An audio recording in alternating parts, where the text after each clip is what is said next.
last time this decade, I feel, and Ed feels, we should salute the man upstairs. Our man upstairs is Bo Cunningham. Like 6 other Apollo Command Module pilots before him, he came to the moon, but has not walked upon it. And yet, of all 3 men on a mission, he is the one whose functions are mandatory so that we may return to our families. When our spacecraft splashes down in the cool waters of the Pacific, it is Bo who will have flown us home. Every man has his moment. For this lucky man, it is the view I now see as I look out the lunar module window. But few, if any, will know what moment our man upstairs, Bo, carries home with him. Oh, I've always loved the outdoors. Just prefer to live in this kind of setting, this kind of area, like being on the river, like being in the mountains, like being in the hills, like being self-sufficient. I had a teacher in 8th grade, and he had seen a design. I don't know if it was in popular mechanics or popular science, and what it was is it was a Regala wing, delta-winged hang glider that you could build out of bamboo and polyurethane visqueen. And he had us build this thing, and we took this out to the local park where there was a hill, and we built this thing out of black magic, which is like an adhesive. We built a Regala wing, basically what we call a hang glider right now, and grabbed football helmets from the team, and we flew that thing. Every one of us flew that thing. And so you asked me before, the first time I had flown, that would probably be it. Is this high school science teacher who was kind of a nut. Wouldn't be allowed today. Wouldn't never happen today. But we got up in the air. We got 20, 30 feet up in the air and flew that thing. And we'd wrap rags and t-shirts and stuff around it where we could literally hang from our armpits off this thing. And I think I've pretty much wanted to fly ever since then.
I obviously wasn't part of the original 7, but I was in the class behind them, and it was a fairly small group of guys. We didn't really have control over who we were with. We were paired up with these guys, and then sometimes that changed.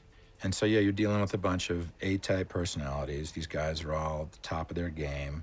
And so, yeah, you had to let go of some of that ego. When they put up the crew for 18, and I saw that I wasn't going to be piloting the lunar module, I was very upset. I felt like I was the most qualified candidate, as I was probably the better pilot. So the piloting duties of the command module? Simple, relatively simple compared to landing, I thought. I think there was a political, I can say today that I believe it was a political selection. If you're going to shine Al Borden was a free-spirited man. He liked to stop and smell the roses. Boy, if a bird flew by, he'd just stand and watch it until it was out of sight. And he'd pick up a rock and stare at it for half an hour. He was a man who understood the workings of this earth. That article was perfect. I mean, it was just so true. And Al they got it right. Everything about it was, I loved it. I think he was a poet all locked up in the body of a geologist. Everything just caught his eye. He came from a very well-known family, and his father was a commander on a U.S. aircraft carrier in World War II, and later became a U.S. Senator for New York.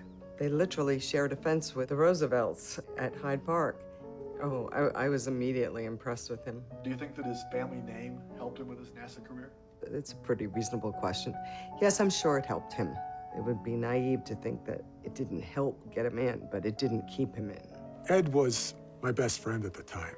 I can say he was a great guy. There were the guys that were the kind of more towards the jocks. There were the more intellectual types. And there were some of the guys that were a little more Bible thumping. In the beginning, God created the heaven and the earth. And then there were some that were buying into the whole military aspect of it. And what I mean, I always just felt like I was just a pilot.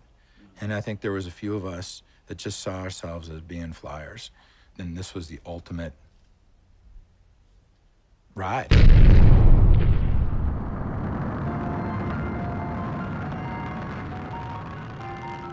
Ed Lovett and Al Borden get into the lunar module and for a few days say goodbye to the command module. Bo Cunningham is left in orbit. He has to face up that he was the designated driver. He sits there while the other guys have fun at the party. We can groove all right, but it gets a little stranger in the starlight.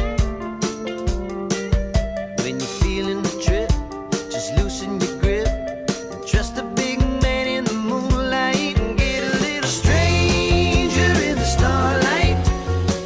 Out of sight on the other side of midnight. Stranger in the starlight. Feeling alright. You feel it and you feel it. Get stranger in the starlight. Out of sight on the other side of midnight. Stranger in the starlight. You feel it getting stranger. Starlight. Stranger in the moonlight. Starlight. Oh, stranger starlight. Oh, on the other side of starlight.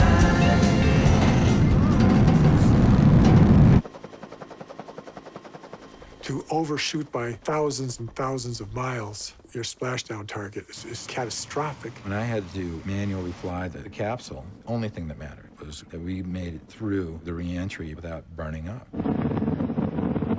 I was watching with my dad on TV. Apollo 18, ready for your copy. What did you and your father think had happened? Well, we thought we'd lost him. You know, my dad just left the room. It just got real quiet. And then I heard my dad say, we just lost your brother.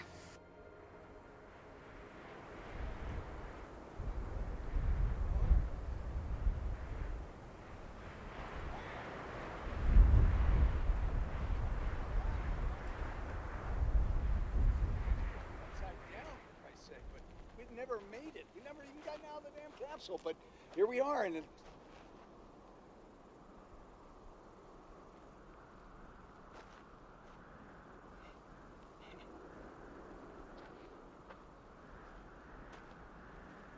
go to higher ground. We can always see the capsule from higher ground. So let's go up there, check that out. We got to get some shoes on. Wild animals usually stick to lower ground. Get the kid out. Dryland landing, these capsules are designed for splashdown. Could have killed us all.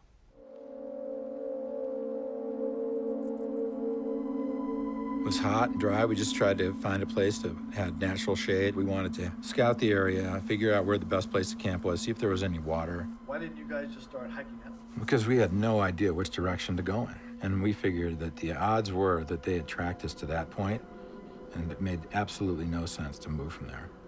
It was just a matter of time of getting the men and equipment out there.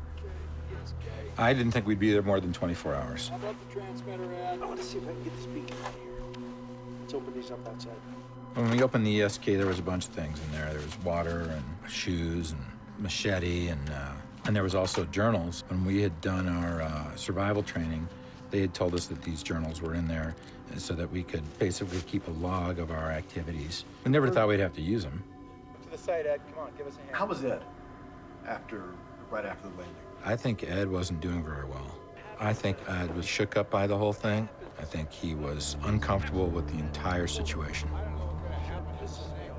Al had hung a piece of the parachutes off of a rock, and I felt like it was enough to be laid on the ground. I was concerned about indigenous people that might not be too happy that we had just landed there. We weren't necessarily prepared to defend ourselves.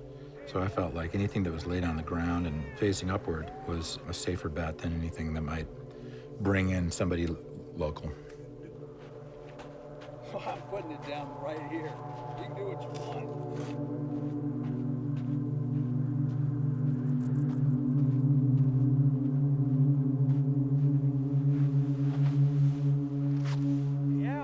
Wait, we're on our way. It's all gnarled up in this thing. Maybe just don't snag it. Whoa, whoa, whoa. Ow! Man, that smarts like a son of a bitch.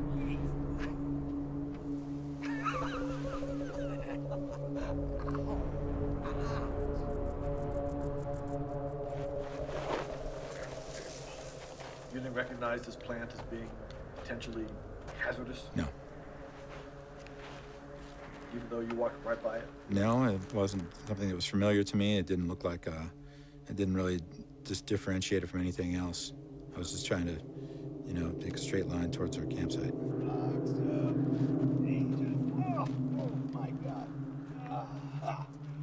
Now, I got this up But here. you felt it was a serious situation. Absolutely. Why don't you go down, set up the pole? Did everybody feel it was as serious as you did? Well, Al is incapable of feeling like anything's a serious situation, I think. He was like a school kid. But he was always like that, so why be any different in this situation? Choose your weapons. You have offended my family with that crappy landing. Just put us through. On guard. On guard. Come on. He's out here. Wait a minute. No, we had everything we needed to be very comfortable for an extended stay. All right, so the first thing you did then was what? Scout the area, see if there was any water, anything that would benefit us.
Rim of that crater, I swear to you, it was blue.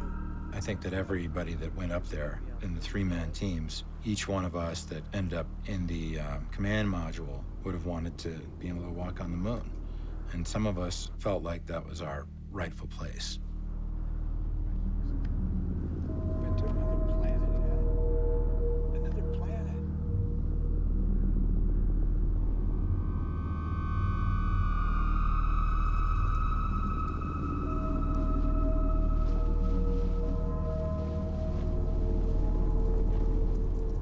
From what I remember, that was the best night of sleep I'd had in weeks.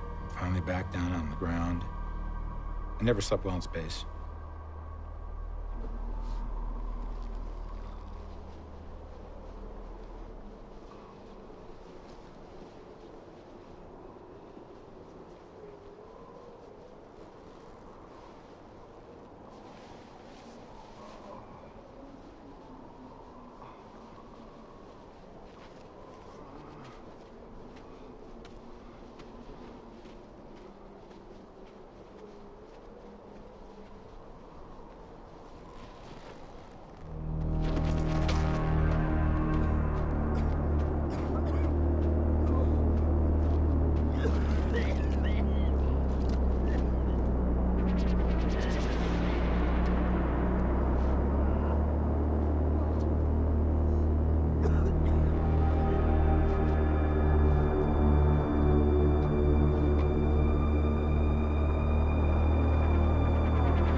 I believe that Ed was concussed, badly concussed, on impact.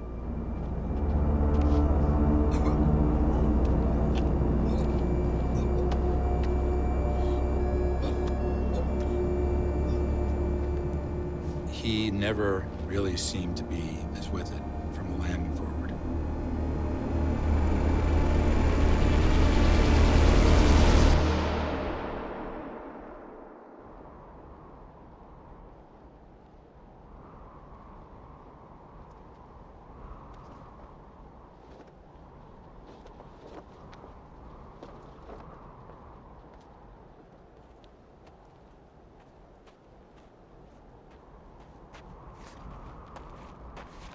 They were clearly affected by something, and I wasn't. And so I thought about the water, and we were eating the same. I figured it couldn't have been that. So I took a look at them to try to figure out what it was. I'm gonna try to get them out, okay? When we were hauling the parachute and gear over to set up our camp, it became entangled in a bush. They both were plucking it out and complained of the stinging irritation that they received from it. Because I went back and I saw the piece of material that was caught in it, and looked at it. I didn't know what it was, though. And didn't become apparent till right at the very end that this was of high consequence.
If there's one thing that I could change, I would have to say that Al and Ed would have made it home.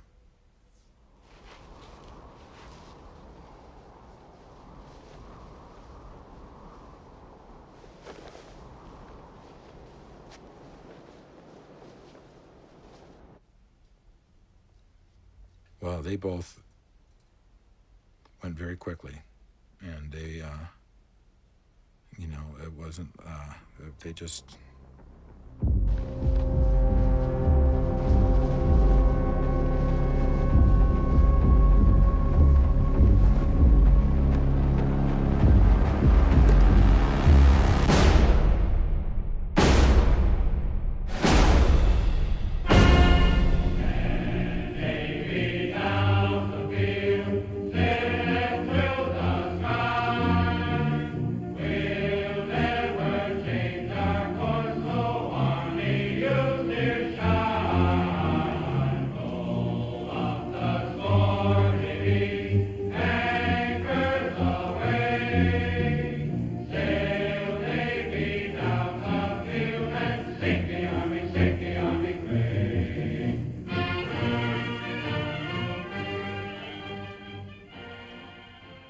at one time, you were the Honorable Peter Polarin. That's correct. The good people of Massachusetts honored me by voting me into the House of Representatives. And when was that?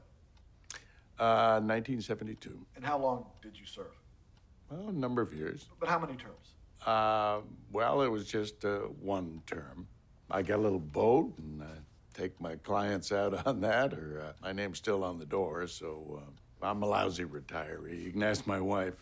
She'll tell you that. So did you and Bo ever go out on the boat? Well, he was a good drinker. You didn't get seasick, did he? No, he didn't get seasick. You ever seen that guy? Yeah. I mean, tall, fit. Yeah. He's a very fit man. Let's talk about the Polarin Commission. You know, it's my favorite subject. Nixon told us that he was going to appoint a special commission that was going to investigate fully how and why this accident occurred and how my husband died.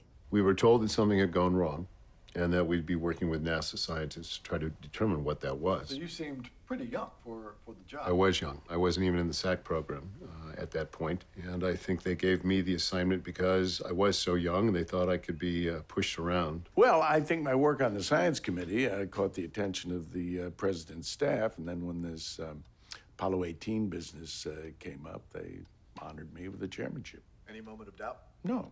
As I say, you're sitting on at the chairman's spot, and you acknowledge this person and that person and let them do their thing. Anything he would touch. And if you ask why didn't they do something, it's an unanswerable question. The guy was an idiot. Did Earl Warren have to assassinate somebody to chair the Warren Commission? The Polarin Commission was pure political kabuki. It was laid out clearly in the Box and Beatty book. And that book is a work of fiction. It's written by two guys who specialize in writing conspiracy theory books. They wrote one on Kennedy. It's absurd. Absurd. To even ask me a question in relation to that book, I mean, if you've read it, you know it's a bunch of bullshit in that book. If it hadn't been in that kind of a publication, yes. And that breaks my heart. Nobody's ever refuted their facts. Facts? If you want facts, read the book that I co-authored. That's where the facts are. If you want facts, take a look at the commission report. When we found out who was put as the head of the commission, we knew. Some of the issues were just brutal. Orbital mechanics, calculus, trigonometry. Mike Russo was looking for something that wasn't there. Well, let me help you out here. Mike Russo, he was working day and night, and he was staying in constant communication with us. He was truly working to find the truth. Give me an example. What kinds of things was Russo asking about? He was asking about my relationship with my brother when we were growing up, if he ever flew off the handle, if he ever did anything unusual, something outrageous like my brother tortured kittens. And then you had Pete Pellerin, who was also running an investigation, but his investigation was going, I don't know where, nowhere. Did the administration give you any guidelines for the commission's work? Get it done and don't keep the country waiting. It seemed like all he did was want to talk to Bo. Did you personally conduct the interview? Yes, I did. I had the first interview with him. And did you ask him what happened in China? No. Why not? Well, that's not what I wanted my relationship with Bo to be. We had other people on the committee to ask about all that jazz. I wanted to know what it was like flying out there in space, I can tell you that. I mean, floating out there with all your friends, I mean, that would be a dream, wouldn't it? I knew Pete Polarin. To be polite, he's a dumb fuck. What was the most outrageous thing that the FBI was saying? Pretty much everything they said. The concept that Bo could affect the re-entry and on purpose put them down in China, there's one. There was all kinds of speculation around what occurred to put us in at an incorrect attitude for re-entry. The worst case is it bounces off the atmosphere. There's a skipping effect, and they lose contact with the Earth. They're off into deep space. Slow death. We did not have a contingency for being rescued out of orbit. The second worst outcome is quick death. Go into the atmosphere too steep, the heat shield fails, you burn up in a matter of seconds, hopefully. A 10-year-old child could do that. Ed Lovett called him the best goddamn command module pilot he ever saw. It's almost an understatement. The guy was a phenomenon. We entered the entry sequence into the onboard computer, and the numbers immediately looked wrong to me. Nobody knew how he really did it. When he was on Gemini, he actually came up with a couple of corrections doing this even though it wasn't his job. And Mission Control never questioned him? Well, I mean, they didn't take his calculations as the word of God, but they sure as hell listened. As soon as I saw that things didn't look right and they were actually way off, that's when I took the stick and started flying it. I don't know what really happened up there. I think people understand that I just did my job as a pilot. There's a guy, we have one guy down on Earth that's his whole life is just handling the re-entry burn. He sent the instructions up. Bo says they were fucked up. It was really clear from the instrumentation alone. I could see the guy saying, oh man, this instruction's fucked up, and it wasn't. It's just sitting there, perfect, and he said, oh, I got it, I fixed it, don't worry. We couldn't see what was going on, you know. We had to assume he was looking at a bum instruction. I'll say this, though. If there was a bum instruction, he is the only guy who could have spotted it. So it is possible that he spotted this instruction, and like everybody says, he was a hero, and he saved the mission. We never had wrong instructions in our life. The guy who did it was crushed by this. We call him Retro. This guy, Retro, because that's all he did, retro burns. The accusation that there was something wrong with the re-entry burn instructions, it ruined his career. And Bo says that because the instructions were wrong... Yeah, he had to take over. The instructions were fouled up, right stuff kind of stuff, joystick here, and we're gonna make this great landing. But that's not all, because the computer's running, it's overriding his manual instructions. So he's going with one hand, reprogramming the computer, and he's steering the vehicle with the other hand. Well, that sounds pretty heroic.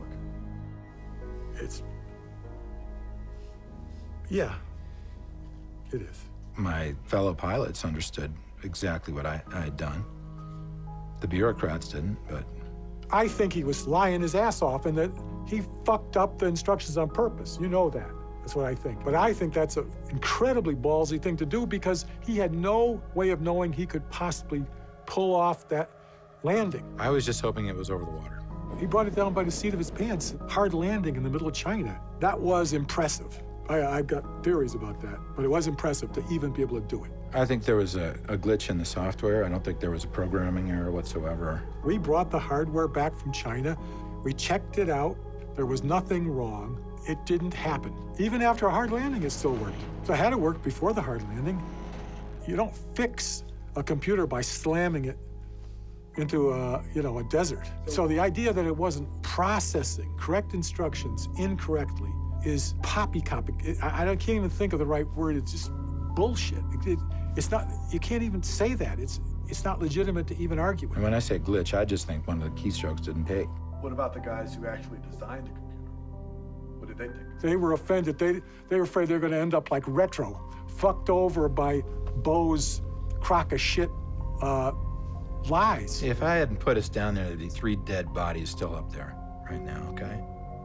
So I put us down, all right? Does that answer your question?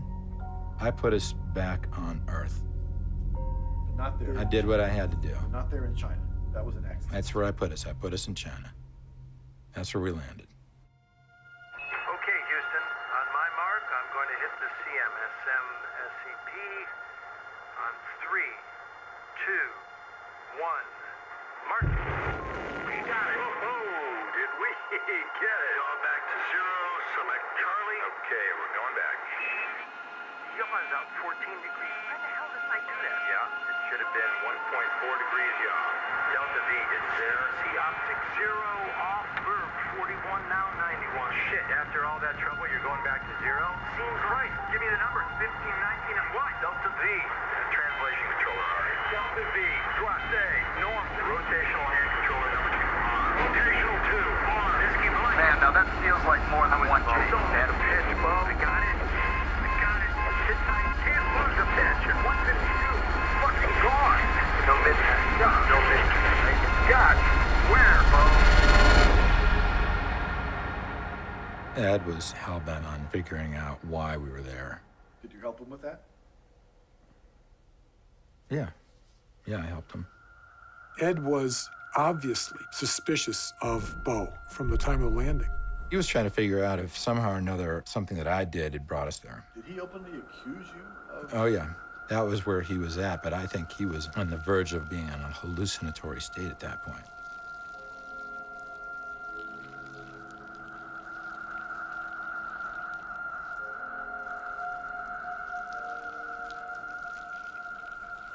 Even when he was hallucinating, there was something to what he was hallucinating. Laying there in China, he figured it all out. I mean, you get it? He knew. I think Ed was kind of slipping away.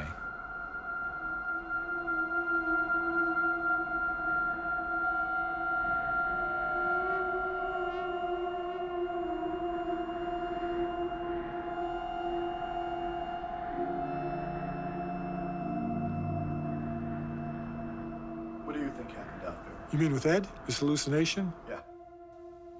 I think it happened. It was after midnight. There wasn't a sound. There was no animals. There was nothing. It was just silent.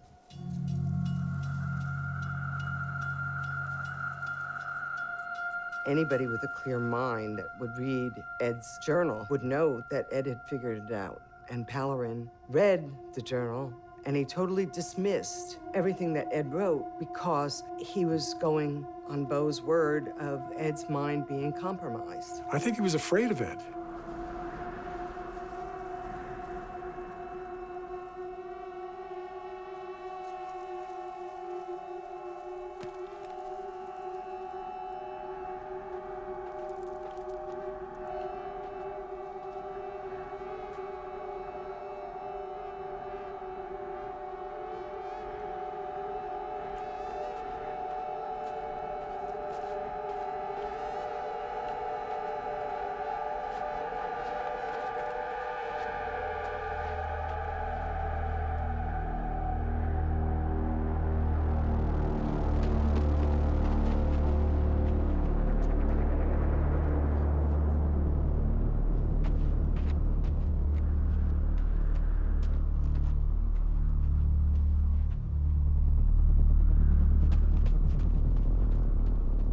He's always misstated on this point.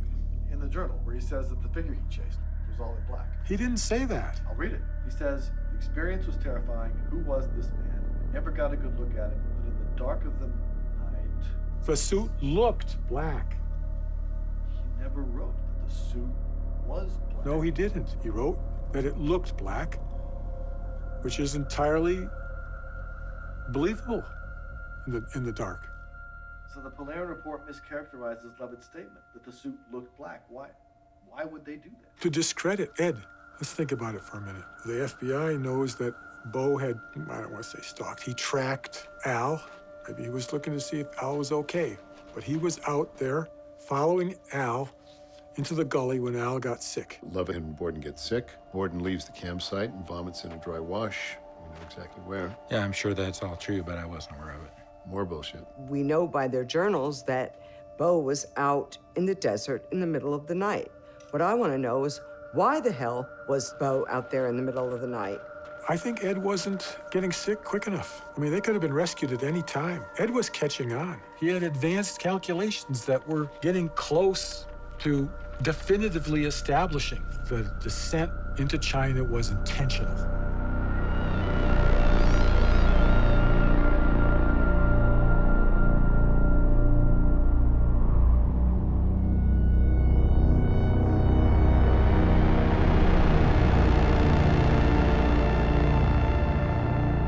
Beau had really looked at those notes, he would have destroyed them. The investigation showed 2 sets of footprints leading to the ravine where Al got sick. One of them splitting off and then stopping against the cliff face. Are you saying that those were not your footprints? I have no idea whose footprints those are. We were all over the place. We all had the same kind of shoes on. We were, all over that area, so. Footprints, shoe size, forensic mapping of everywhere they went.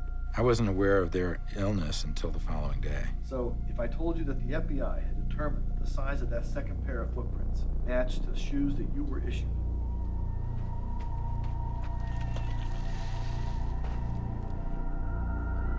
So what?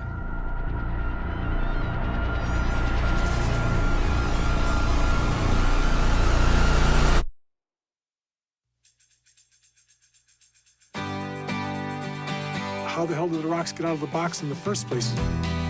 If you're going to San Francisco, sure to wear some flowers in your hair. If you're going to San Francisco, you're gonna meet some gentle people there. For those who come to San Francisco, summertime will be a loving there. I was shocked by what I saw, yet I could see the twisted logic in what he was trying to do. He was in a bad state and felt that by stacking the rocks as he did, possibly that would create a magnetic anomaly and make it easier to locate us. And the paratroopers found you there at the hill, where Al had thrown the rocks around, and their testimony is that you seemed a little out of it yourself. Such a strange vibration. People in motion. There's a whole generation with a new explanation. People in motion. Oh, well, the rocks were a total loss. They were completely contaminated and useless. Did NASA rake you over the coals a bit for losing these rocks? They didn't, because I had nothing to do with them being contaminated. You were the one guy who was in the best shape after people started getting sick. Yeah, but I wasn't aware that they were being opened or contaminated or taken away from our campsite. Shouldn't you have been?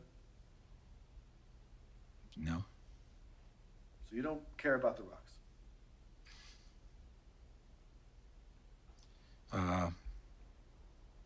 No. To be honest, no, not really. One box was compromised. Who gives a shit? It's ridiculous. We lost the fucking moon rocks. Who cares? Difference does it make? We had plenty of moon rocks. Who gives a shit about these rocks? I gotta tell you, if I hear about these fucking moon rocks one more time, that's it. I mean, how many missions worth of rocks do we have? None of them have tested out much different than any other one. So he opened the box of rocks. Who cares? Still test them. They're compromised. So what? They've been in the Earth atmosphere. So what? They hit some dirt in the Earth. It was a clusterfuck. Everyone had been sitting in Mocher for 36 hours straight. It took about 36 hours to find the site. There was a lot of pessimism by that time. So when that report came in, the sense of relief was overwhelming. Did people think it was time to break out the cigars? They did, but I didn't. Why not? They said they only saw one astronaut.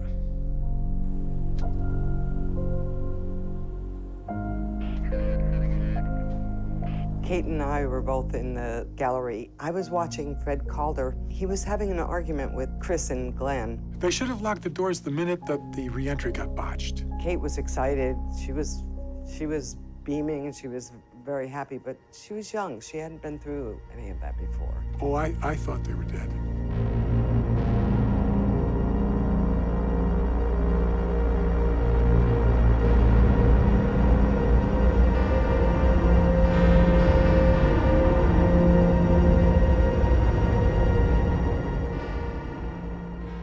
How did your family respond to all the attention from the press? There wasn't any press. I mean, not around our house. They were all over the Lovett's house. Every time I drove by Kate Borden's house, there were, but there wasn't press around us. There came a time after you got back, a week or two, when you walked into the debriefing room and it was no longer just NASA investigators. Who was there? There were several members of the FBI and a lot of people trying to cover their asses. It took quite a bit to get into China in the first place. You have to remember this was 1973. Here we were, a whole crowd of capitalist pig spies mucking around on Chinese soil. I don't even want to think what Nixon had to promise Mao for that. We protected the critical parcels, and it became essentially an archaeological dig.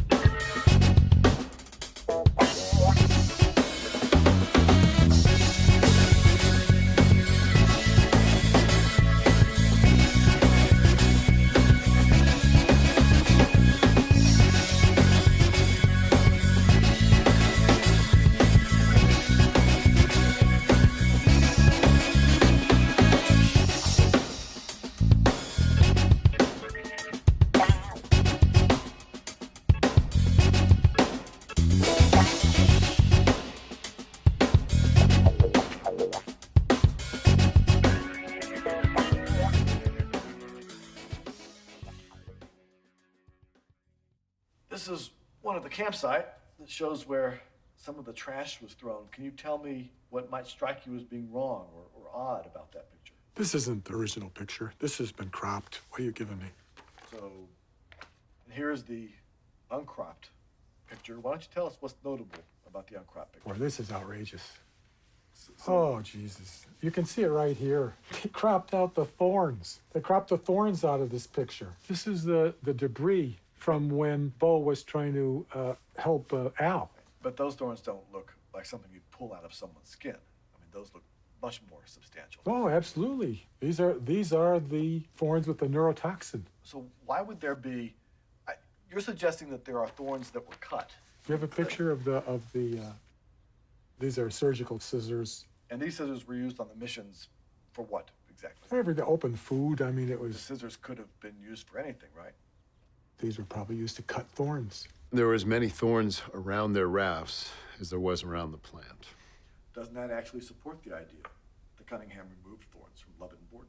Yeah, that, or he brought more thorns back from the plant to stick them again.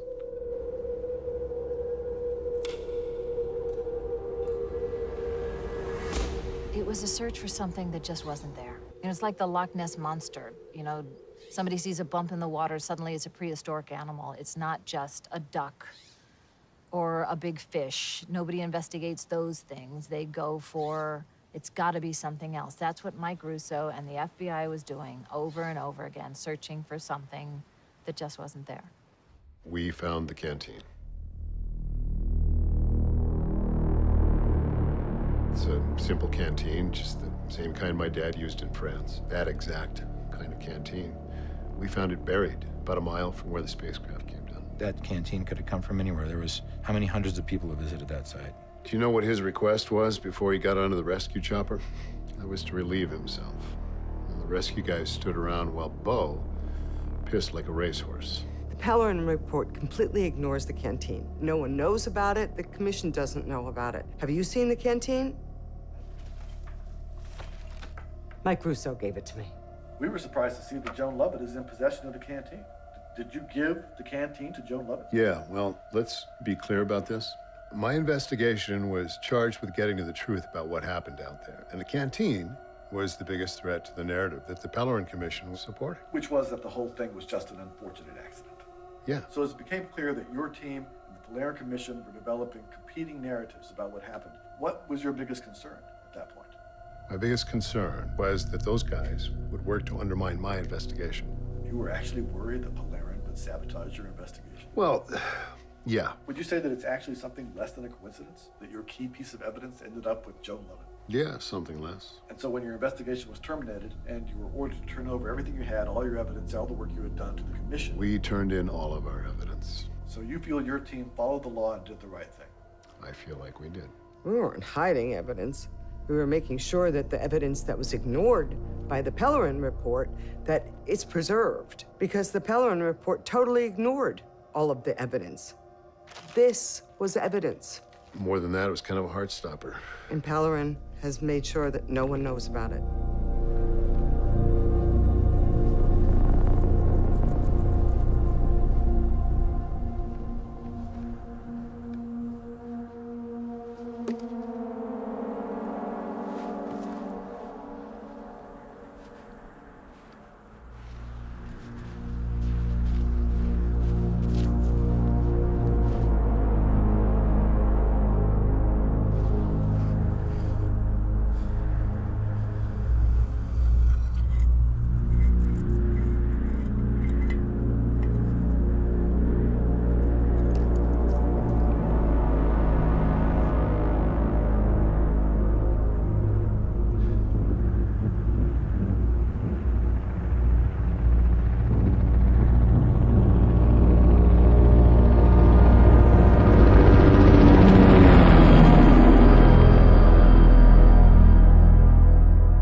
After they picked the crew for 18, that was about 3 months before the flight. They gave them a couple weeks off. In any event, no one saw them during that whole 2-week period. We can't find anyone who says they saw you during that period. So? Where did you go? I came up here and went backpacking. Actually, this is the first time I took a look at the piece of land I'm living on right now. Who did you pack with? By myself.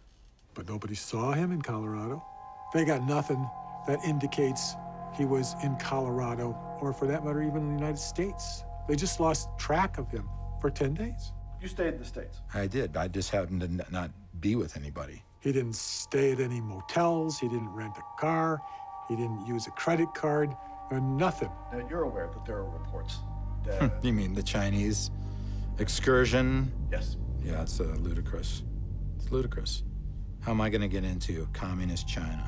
Get deep into communist China? It's absurd. But with nobody having seen you otherwise... The whole idea of my having been there, being able to land us there, absurd. You don't think the government could have figured out that I'd gotten out of the country somehow or another? Or there would be flight records, there would be passport control. I would have had to have a special use visa to get into communist China. I think that he actually counted on the complexity of all that stuff. There are witnesses, people who say they saw you. Yeah, there's people that see, little green men walking around here all the time also. There's people that say a lot of things. You should have seen the look on General Haig's face when I first mentioned what the FBI was talking about. General Haig kept talking about it. No. The FBI continued to talk about it. One of the FBI guys says to me, we saw a guy looked a lot like Bo in Kazakhstan during the 10 days. Kazakhstan? What are you talking? Kazakhstan. He said, yeah. The descriptions really match him. Later on, we picked up similar descriptions in Aksu, China. What's significant about that location? Well, because Aksu's like 200 miles from the landing. Why are you telling me this? He said, well, we were told to stand down. I believe that the Chief of Staff of the Office of the President of the United States would never ask the FBI to back off what they thought was a legitimate investigation. But if General Haig did ask them to back off, it would be just to help my commission, our work, and keep those guys from slowing us down with all their crackpot theories. There was an Apollo-Soyuz Joint Exploratory Committee looking into the possibility of Russian-U.S. space exploration. Bo was on that committee. I was on that committee. We were cheek and jowl with the Russians. I think there were 5 meetings. A couple of them were in Moscow. I think the fucking Ruskies got him over there. Do you think that because nobody stamped Bo's passport, he couldn't just stroll across the Chinese border? How else can you get from the United States to Kazakhstan through a desert in China? Okay, you say I'm presupposing my conclusion. Oh, yeah, I am. We have Cubans that actually met with him on a beach in Guanabo, not 10 miles from Havana. We have eyewitnesses that saw him getting into a car with Soviet agents. Imagine getting an astronaut to tell you how life really was, what our protocols were. We have flights without flight plans from Cuba to Moscow to Almaty. And we have evidence that he just strolled across the Kazakh border into China like a damn Boy Scout. I think the Russians got him out of the country because that's what he wanted. He got over where he knew he was going to land. He scoped it out.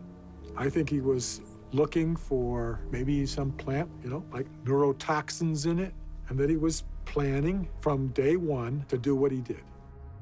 It all fits. You just have to think like Bo. Even the canteen. I mean, he's out there on his recon, and he's thinking, I'm the greatest pilot that ever lived. I could put a dime on the ground and land that spacecraft right on it. I mean, he thinks, if this thing comes together, I might need a little extra water. So he buries a canteen. Because you never know, you might need a little backup, right? Whenever I verbalize it, it sounds bad to me. When I think it, it sounds good. So just to be clear, you saw no evidence that during his leave, Bo Cunningham traveled to Cuba? No. And no one presented to you evidence that he met with agents of foreign governments? No. You never saw any evidence that Bo was observed in Almaty or Aksu, China? I don't even know where those places are. Mike was working diligently trying to put the pieces together, and Pellerin didn't want to see any of it. Here we have Barton Cunningham, the command module pilot of Apollo 18, at the last scheduled mission to the moon, okay? And he and his crew, they're on every magazine and newspaper in this whole country, hell, in the whole world.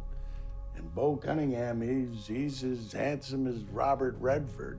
And now you're telling me that he's got to make his way somehow across this whole country, unnoticed, and get himself to Cuba, and then literally fly halfway around the world, land in China, for what? To find a landing place there? And then he's got to reverse the whole thing, come back to Cuba, sneak back into the United States, and do all of this, what, in 10 days?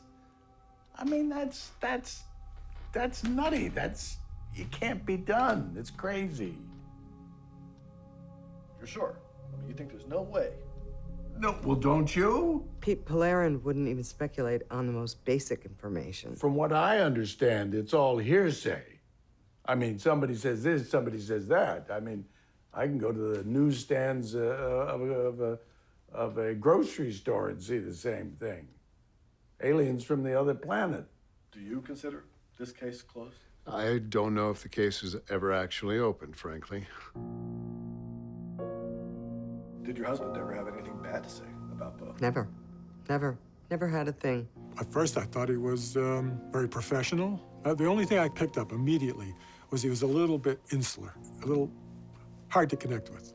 Ed came home with Bo, and they came and they were sitting at the kitchen table, and I wasn't paying that much attention to what they were talking about. It was, you know, the men's stuff. Oddly enough, even talking shop, the guy was boring. He was boring, and he tired you out quickly. God help you if you disagreed with him. He'd beat you to death for hours on end. Then it got to be closer to dinner time, and then all of a sudden, Ed, he got called away. So I asked Bo if he wanted to stay and have dinner, and he said, sure. Yeah, he got along with everybody, but I don't recall him being anybody's particular friend. I remember him just being there, and he didn't talk very much. Frankly, he made me uncomfortable, nervous. I don't know. Didn't want to be around him. Ed came back, and I announced dinner's served, and all of a sudden, Bo says he's got to go, and that just kind of struck me odd. I was a flight director, I was his boss, but I was a little afraid of the guy. So I started to put salad on the table, and I went running into my bedroom, and I just started crying. I was sobbing. I didn't trust him because I couldn't connect with him. I trusted him like I trusted a machine. It usually worked. I remember a meeting once at Johnson. Everyone was on deck to go over the entire protocol from stem to stern. We brought all the geeks in from all over the country, and it was a 4-hour meeting of heavy-duty slog through the math for the whole project. And Bo didn't say too much during the meeting, except once in a while he asked a guy to clarify something. And I didn't realize at the time why he was asking for these clarifications. It was so the guy could dig a hole for himself. Because at the end of the meeting, somebody says, well, let's wrap it up. Anyone got anything else to say? Bo goes, oh, I got a couple points. And then he proceeds to regurgitate the 4 hours, pointing out every single error everybody made, whether it was an addition error or a fundamental flaw, logic flaw, or a miscomprehension of physics. And believe me, he came up with at least 2 goofs that were major. And basically, nobody said anything. They couldn't refute a word that he said. You gotta understand, this was a space monkey putting the wood to these Caltech guys.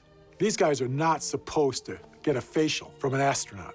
Wasn't supposed to happen that way. It's not supposed to ever happen. When he got done, everybody's guts were on the table.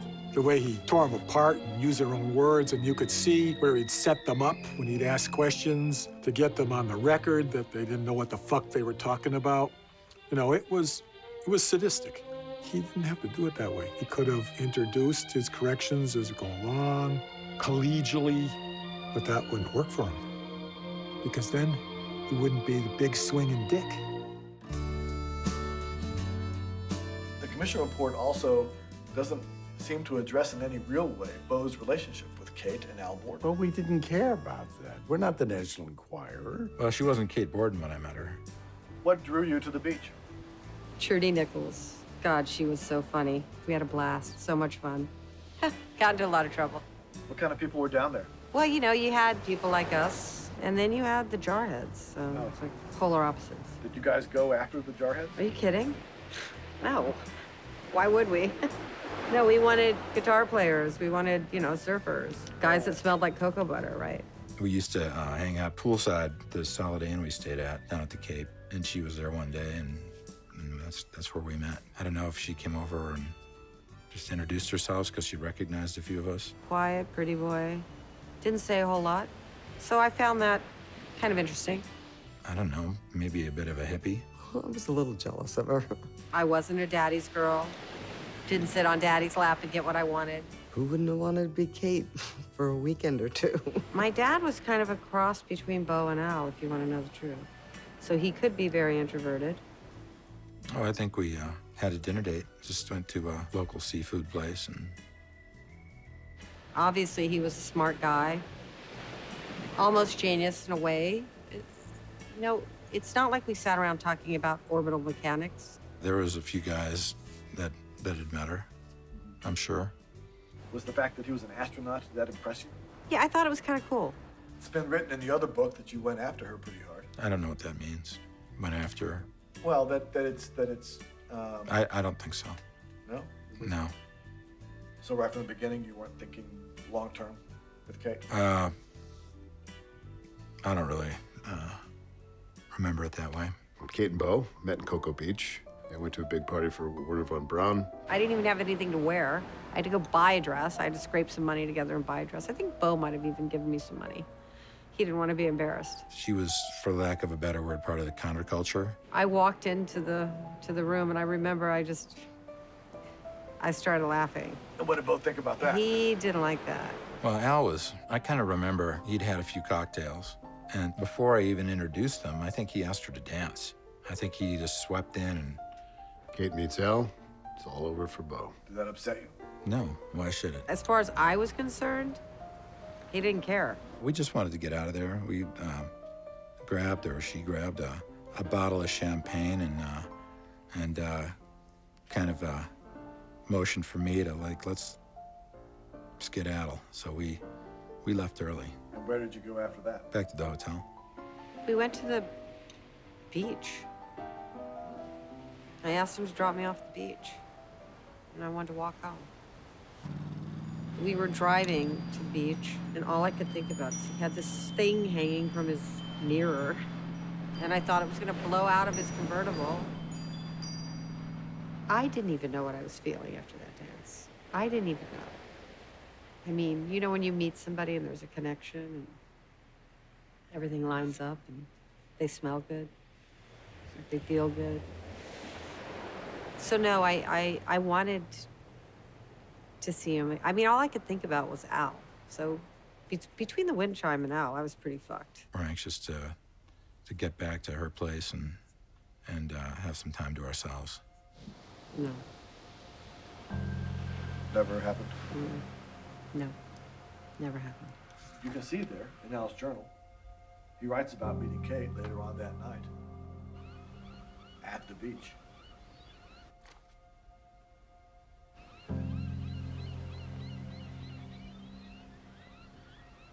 No, this is a fantasy. So you're asking me questions about things that happened more than 25 years ago. It's kind of difficult to remember the lies, much less the truth about it. I mean, I know he must have been a little upset. I think he was thinking we were gonna have a big night. I think Bo was in a bunker of his own making, and we can't even understand it. When did you find out that she and Al had actually begun to date? He was more of an anomaly, you know, it was out of my, something I would have never normally done, that's all. We were running a sim, or we were somewhere, and he told me. And at that point, we had not spoken for a while, and I wasn't really fazed by it. Bo says he didn't care because it was all over for him anyway. Well, he lied. He cared a lot. So at that point, your relationship with Al... Our relationship was fine. We had gotten through that way before the launch took place. We were so under the microscope, they would have never let us on board that ship if they felt that there was a hint of any ill feelings between any of the crew members. Are you asking me to believe that a man like Bo Cunningham would kill over a woman like Kate Borden? Took me a long time to get my head around the fact that he mucked up a multi-billion-dollar program and killed 2 people because some broad dumped him. I'll never believe it.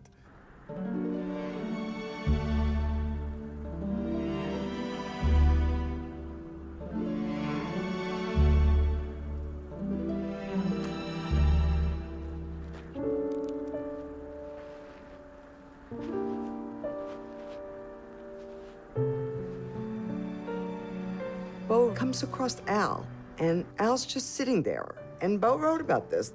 Bo, you remember that night at the cave? Al's writing in his journal.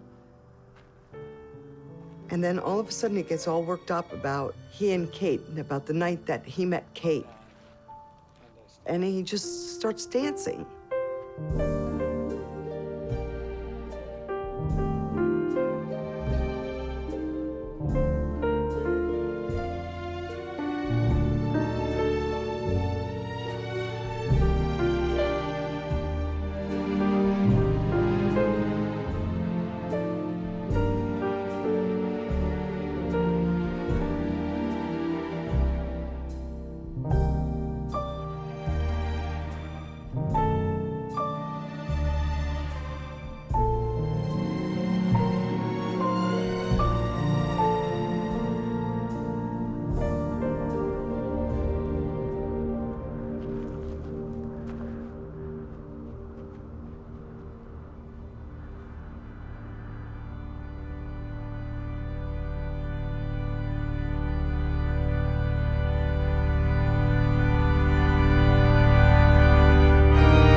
Al's signal parachute was found at the base of the cliff.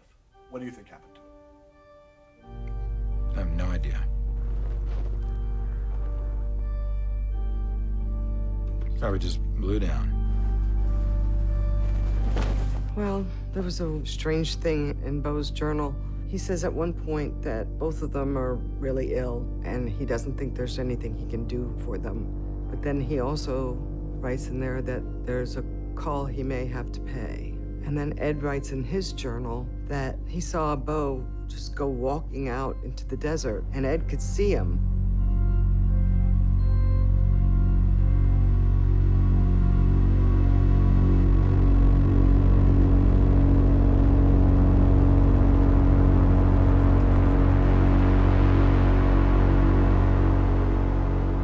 But he was just sitting there.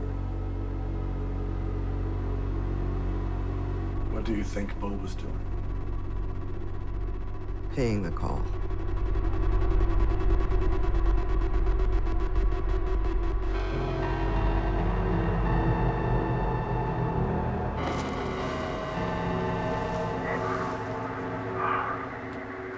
It's working.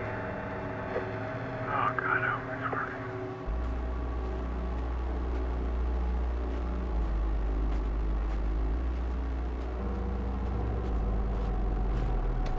Somebody might hear this.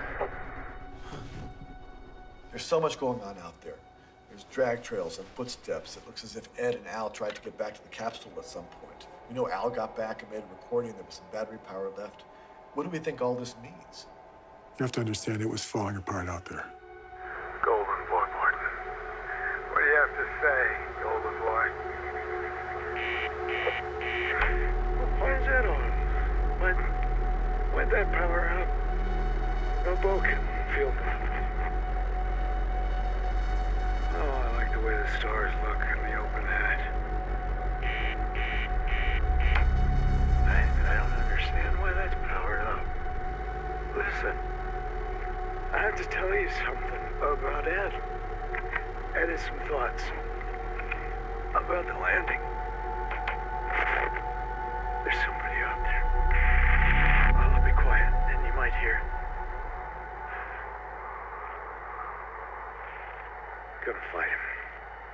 to go out and fight him. When Al died, he seemed at peace. That's the only way I can really characterize it. It might sound strange to say that, but he seemed that in a very peaceful place. And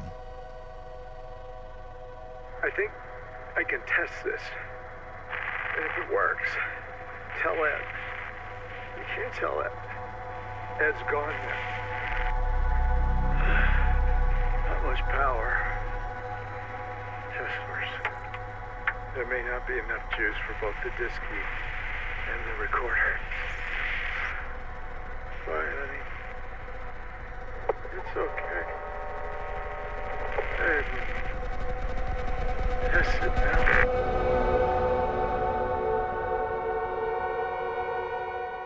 No, they didn't go easily. I know Al Borden, and I know Ed Lovett, and I know they would fight to the end, and you can make whatever you want of that.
Ed and Bo's journals were found in Bo's raft.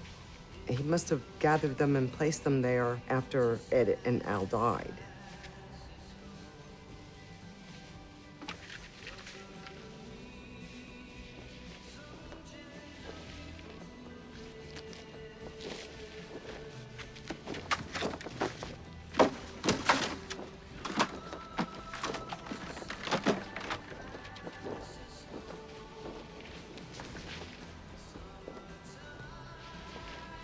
Bo couldn't find Al's journal, so he went looking for it, and he found it. He found it up on the hill. And he started reading it.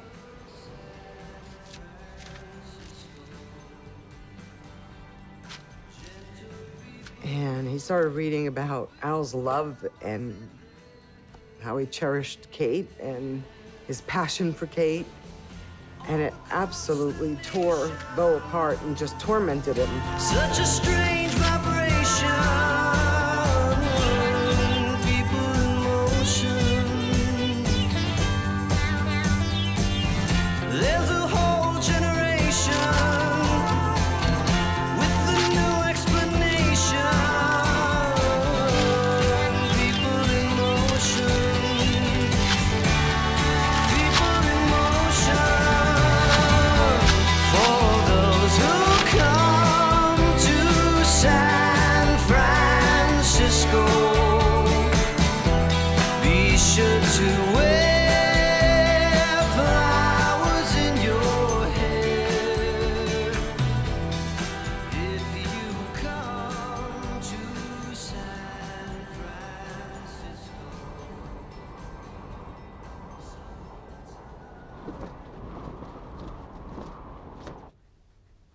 In a literary sense, what happened up there might be considered almost romantic. You didn't exactly take Apollo out in a blaze of glory. well, I disagree with that. I think we did. I brought a team back alive. The fact that they died afterwards had nothing to do with my performance or anything that I did. I brought us back to Earth alive, much like 13 was a success. You may not know it because you're out here in the woods, but people blame you for Alan and his death. Oh, I know it. I read it. I've been hearing it since day one. So my brother goes and he deals with the situation. He corrects a mistake. and he gets called a criminal. You could say that it was my fault that we landed where we landed, but you could also say it was my fault that we landed at all. Did Bo ever say that he was disappointed because he didn't get to walk on the moon? I never asked him. And of course, you weren't asked to be in the shuttle program. Nor would I want to be. Why would I want to fly a school bus? What do you think you've missed out on? I don't feel like I've missed out on much at all. He came home from school and he just went straight to his room, slammed the door, and unlike him, that was really unlike him. He was usually kind of the warmth in our family. When I went to school, I kind of asked around and found out that the hang glider had broken before he actually got a turn to fly it. I think from then on in, Bo knew he wanted to be in the air. He always wanted to make sure he got his turn. You never got married? That's true. I've never been married. So maybe that experience and the experience of being a father. He was a record breaker. He was a genius. He is a genius. What has your life been like since the landing? I've had a good life since then. Ever feel guilty that you... Because I didn't die, because I didn't get sick, because I... Guilty? From the people we've talked to, most of them don't seem to think that you've expressed true remorse over what happened. Well, I don't think anybody really knows how I felt. Bo was acting like everything was normal. There was no cloud over him. He didn't seem to be concerned or broken up about Al and Ed. His ability to push reality out of where he was and project this sense of normalcy, it was incredibly offensive to me. And I realized that this guy had the will to want everything to be perfect for him. Did you want Al Borden to die? Did you... What's the question? Do you ever feel as if you'd like to contact Kate? No. I don't think that would benefit anybody at this point. Well, most of us thought it was about the girl. I mean, look at the big picture. In the late fall of '72, Bo meets Kate in Cocoa Beach. They go on a few dates. Then that winter, Bo and Kate go to the dinner for Werner von Braun. That's the night Al first sees Kate. You want to put it another way, that's the night Kate meets her future husband. A few weeks later, the astronaut office at NASA makes the assignments for Apollo 18. Along with Ed Lovett, Bo Cunningham and Al Borden are now going to the moon together. Not too long after that, Al and Kate are married. Now, April of 1973, the crew is given leave. Bo Cunningham disappears. He's camping in the mountains. The end of May of '73, Apollo 18 launches to the moon. By June 5th, 1973, Al Borden and Ed Lovett are dead.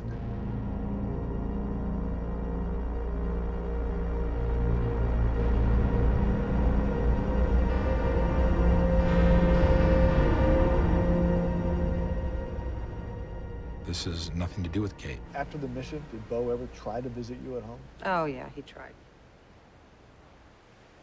You didn't see him? Nope. Well, let me ask you this then. Do you think the outcome of the mission would have been different had you never met Kate Borden? I don't know. Apollo was over. Shuttle was on its way. Budgets were being made. Contractors were desperate. And there was Watergate that summer. Haig had a lot to consider. On one hand, he had the disintegration of the presidency, and on the other, the possible disintegration of NASA. And if you don't think a thing like Apollo 18 could sink NASA, then you don't know much about the politics of NASA budgeting.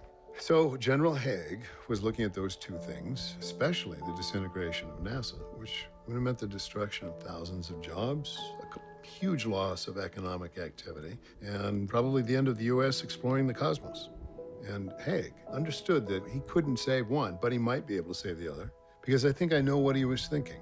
He was thinking, what would you rather have? Would you rather have a space program, but with Bo Cunningham a free man? Or would you rather have Bo Cunningham behind bars, but there be no more NASA?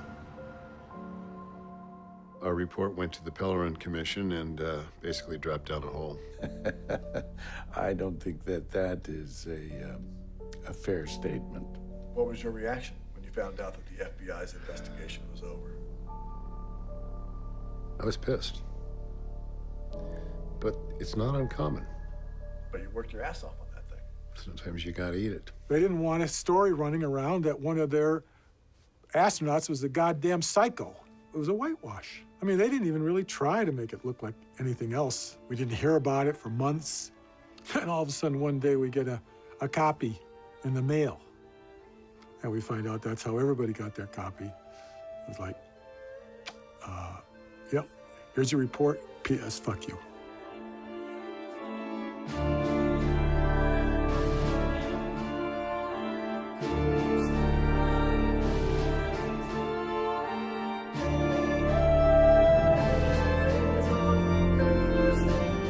Look, if you read the Polarin Commission, he's a hero. Can I remind you of something? Just in case there's a junior agent out there who might see this. There is no statute of limitations on murder. I think I'm just as proud of him today as I was then. I see you still wear the Apollo 18 mission pin. Why? It's because it was my husband's mission, and because I don't want anyone to ever forget Bo Cunningham's name. And are you waiting for the system to take care of this? I don't have a lot of confidence in the justice system of this country. Not the way this country does it. Have you heard Pete Pellerin's little speech on patriotism? Be ready. Do you know what keeps our great country going? Most would say the Constitution. Yeah, and they'd be wrong. It's not the Constitution that keeps us going. It's the belief in the Constitution. I mean, most people don't know a damn thing that's in it. And the people who complain the most about it, well, they've got it all wrong, but it doesn't matter. It doesn't matter whether you know it or understand it. All that matters is that you believe in it. That's a patriot, my friend. I like the rhythm of life here. I do fish, but I don't kill the fish. I don't kill. It's just against my belief system. And I feel like that it's unnecessary. Have you always felt that way? No, I haven't always felt that way, but I do now.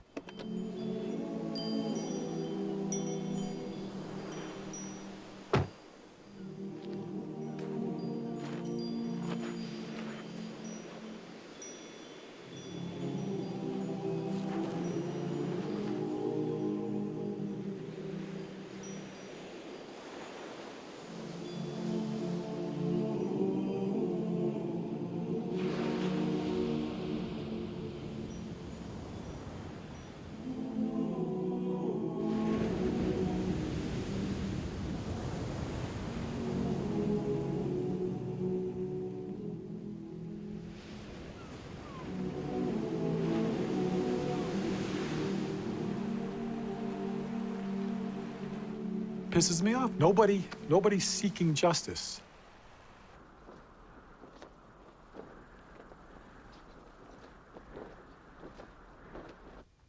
Just a couple of astronauts, no big fucking whoop. Couple of fucking astronauts dead for nothing. That's it.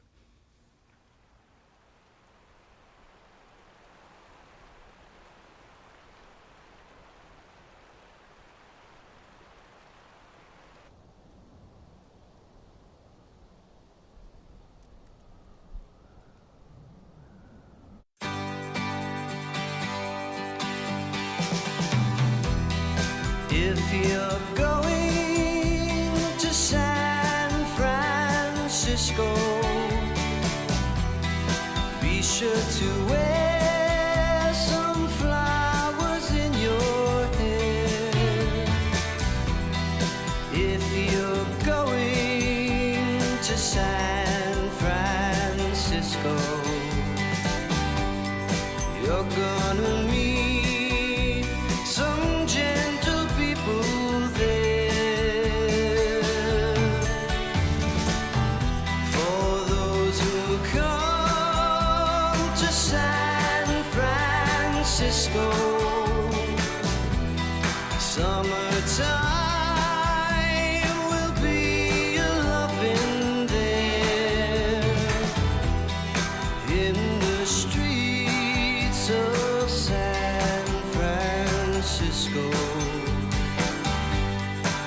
gentle people with flowers in their hair.